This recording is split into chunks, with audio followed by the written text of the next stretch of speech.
Hi everyone, आज मी सांगणार आहे ॲब्रोज कशा पद्धतीने करायचे.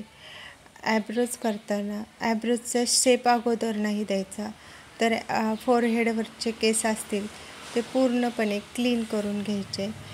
पूर्णपणे क्लीन झाल्यानंतरनं ॲब्रोजच्या शेपसाठी शेप द्यायला सुरुवात करायची. हे पहा, मी कशा पद्धतीने ॲब्रोज करत आहे.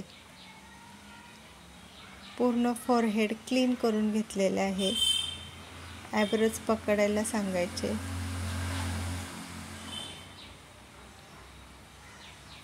पकडल्यानंतर डायरेक्टली शेपला तुम्ही हात घालू नका. तर पहिल्या स्टार्टिंगला जे काही बाजूचे केस असतील ते क्लीन करून घ्या आणि नंतर ॲब्रोजला शेप द्यायला सुरुवात करा. साईड एक्स्ट्रा जे हेअर असतील ते पूर्णपणे क्लीन करून नंतर ॲब्रोला शेप द्यायचा. या पद्धतीने ॲब्रोज करत राहणे.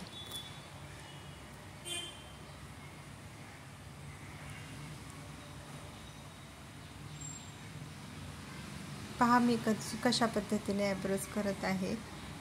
त्या पद्धतीने ॲब्रोज करत राहणे. थँक्यू.